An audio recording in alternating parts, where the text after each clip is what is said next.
Número 5, si no se puede Brian, pónganle Kimberly. Quizá una de las razones por la que no se oye tanto de la Primera Guerra Mundial, tanto como de la Segunda, pues, es porque no se ponían de acuerdo en cómo llamarla. La Gran Guerra era una de las maneras en las que se le llamó. Para ese entonces, la verdad, nadie estaba interesado en denominar lo que estaba pasando de una manera u otra. La guerra es la guerra aquí y en China. Así que lo importante era que estaban en guerra. Solo imaginen eso. Se le llamó la Gran Guerra, Guerra Mundial, Guerra de las Naciones y, por último, la guerra que terminaría con todas las guerras.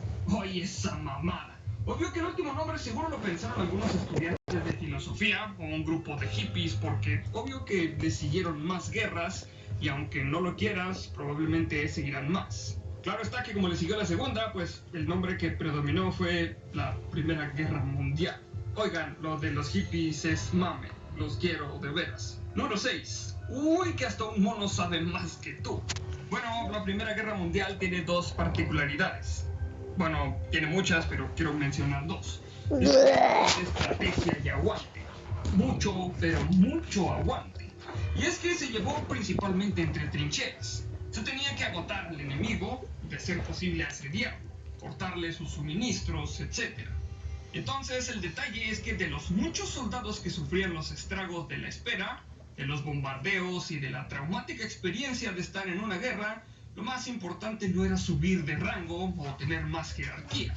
Lo que se buscaba era sobrevivir. Pues aquí el dato curioso está en un mono que era la mascota de una de las tropas y dado que sobrevivió a los bombardeos, no sé si les dio ternura o qué chingados, pero dijeron, este mono está cabrón, hay que condecorarlo. Pues le dieron su medalla y se le ascendió a cabo. Esto demuestra que cualquier chango puede subir más rápido de puesto que tú, así que hay que aguantar. Número 7. El brutal asesino no fue ningún país. Pues resulta que en estas guerras murió bastante gente. Aunque los datos no son tan certeros como quisiéramos, se estima que perdieron la vida entre 10 y 31 millones de personas entre civiles y militares. El problema no radica ahí, sino en que se dice que poco más de un tercio de estas bajas se debió a la gripe española. Así que en un principio no era posible determinar la cantidad de muertos por la guerra o por la gripa. Esto se pone peor porque una vez acabado el conflicto armado entre las naciones, la gripa aún seguía dando la batalla y terminó en un número indeterminado de víctimas que va desde los 40 millones de personas hasta los 100. Era lógico que una vez terminado el conflicto, cada soldado se llevara su caldo de bacterias a su país de origen, lo que ocasionó una de las pandemias más devastadoras de las que se tiene registro. ¿Algo más? Pues estas bajas de las que te estoy hablando ocurrieron tan solo en el primer año de que se empezaron a presentar los casos. Es una lástima que los antibióticos se descubrieran hasta finales de los años 20. Número 8. El bueno, el malo y el feo. El malo, esta guerra había hecho lo suyo. Había puesto a las naciones nerviosas y sobre todo había dejado en claro que el poderío armamentista hacía la diferencia. Esta guerra fue en gran medida lo que disparó en Estados Unidos la necesidad de crecer hasta llegar a ser lo que es ahora, una potencia armamentística mundial. Desafortunadamente todos sabemos que Estados Unidos la ha usado en los últimos años para todo menos para defender a su país. Y básicamente le ha servido para servirse del petróleo y otros elementos de interés de países con menos poder militar. El feo, bueno, ocurriendo el armisticio se vino lo que parecía inevitable en algunas naciones de Europa. La creación de la República Socialista Federativa Soviética de Rusia, aunque es más conocido con el nombre de la Unión de Repúblicas Socialistas Soviéticas, esta unión trajo muchos avances no solo para la URSS, sino para el mundo entero.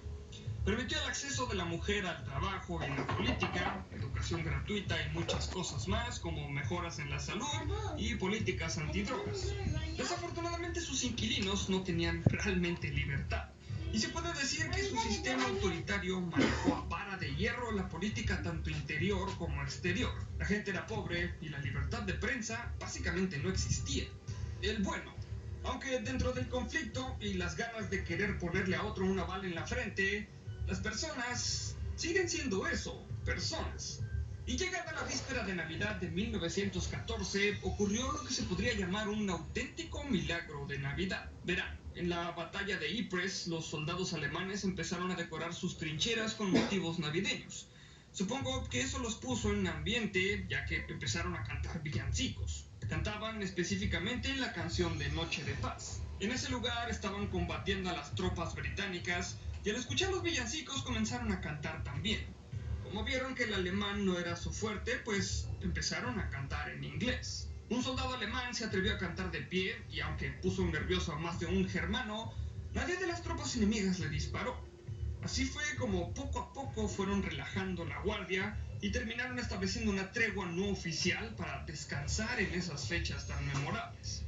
Los soldados recuperaron a sus caídos para darles sepultura, cenaron y dieron rienda suelta a su camaradería, solo para demostrar que la guerra no es de intereses personales. Bien, pues estas fueron 8 cosas que quizás no sabías de la Primera Guerra Mundial. Pero déjame decirte que aún tenemos más, así que espero que estés al pendiente de nuestro próximo episodio. Muchas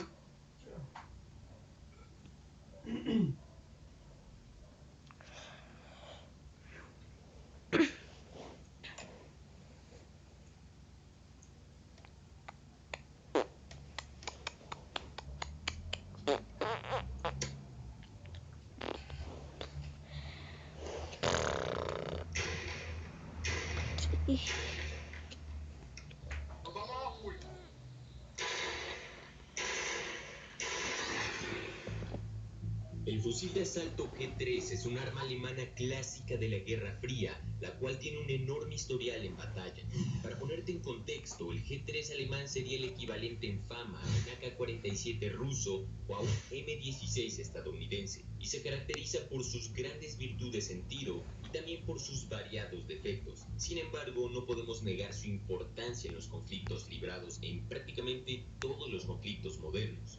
En la actualidad, más de 70 países fueron o siguen siendo usuarios de esta arma, que ya tiene poco más de 60 años desde su desarrollo, otorgándole por automático el título de legendaria.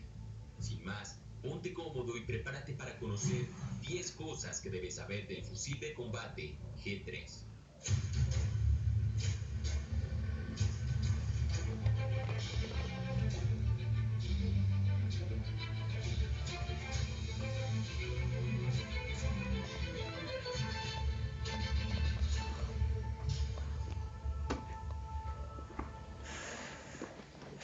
En 1950, la República Federal de Alemania deseaba un nuevo fusil para sus fuerzas militares y policiales. El ingeniero alemán Ludwig von Grimler, en conjunto con la compañía de armas española ZETME, crearon el fusil ZETME modelo A basándose en la ingeniería del Stormgewehr 45. Y más tarde, ahora con la ayuda de la compañía Heckler & Koch, desarrollaron el ZETME modelo B. Luego de negociaciones complejas, Heckler & Koch y Rheinmetall ganaron los derechos de fabricación del ahora denominado fusil G3, por sus siglas Gewehr 3.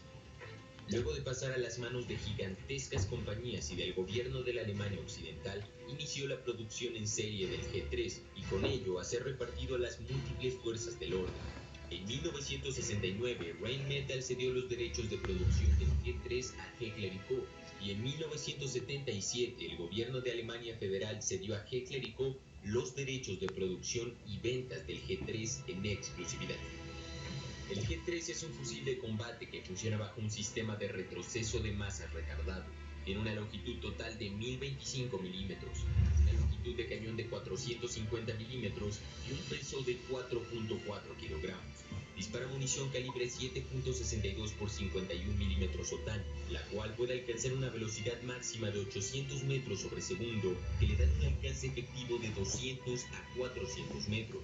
Tiene una cadencia de tiro de 500 a 600 disparos por minuto y utiliza cargadores extraíbles rectos de 20 cartuchos o también cargadores de tambor de 50 cartuchos. El G3 es una de las armas con más variantes existentes. Se calcula que son poco más de 35, incluidas las versiones bajo licencia, y sería largo decir todas y cada una de ellas. Sin embargo, las más importantes son las siguientes. G3A3. Esta es la versión más conocida y la que ha sido fabricada en mayor cantidad. Tiene alza de tambor, culata fija de plástico y un guardamano de plástico que no entra en contacto con el cañón. G3TGS. Es simplemente un G3 con un lanzagranadas HK-79. Ese es el acrónimo de Tracbares Granat System, que en español significa Sistema de Granadas Portátil. G3SG-1, una variante de francotirador del G3 que fue desarrollada en 1979, y a la cual se le hicieron varias mejoras en el gatillo, la culata, se le añadió un bípode y una mira 6.1 de 5 a 6 aumentos. PSG-1. Esta es una versión semiautomática con muchas mejoras y se desarrolló para cubrir las necesidades de las unidades de francotiradores policiales. Este fusil es famoso por su precisión y ergonomía. G3A6. Esta es una versión iraní del G3A3 producida bajo licencia y es importante pues también es una de las variantes HK11 y HK21. Estas simplemente son la versión ametralladora del G3 y actualmente siguen en uso por decenas y decenas de países. El G3 es un fusil que ha tenido una producción increíblemente grande, teniéndose el dato de que fueron fabricados unos 7 millones de estos fusiles, tomando en cuenta todas sus variantes. Además, como se dijo al principio, fue o sigue activo parcialmente en poco más de 70 países, entre los que se encuentran Alemania, Argentina, Bolivia, Chile, Colombia, Croacia, Dinamarca, El Salvador, Grecia, Irán, México, Noruega, Perú, Turquía y casi todos los países del continente africano. Esta leyenda de la Guerra Fría ha estado en la mayor parte de los conflictos modernos y contemporáneos, siendo una herramienta de alto valor en la guerra colonial portuguesa, la guerra civil de Rhodesia, la guerra civil de Nigeria, la revolución de los claveles, la guerra del Golfo, la guerra de Afganistán, la guerra de Irak, la guerra civil de El Salvador, la guerra del fútbol, las guerras yugoslavas, la guerra contra el narcotráfico en México y el conflicto con las guerrillas en Colombia. Gran parte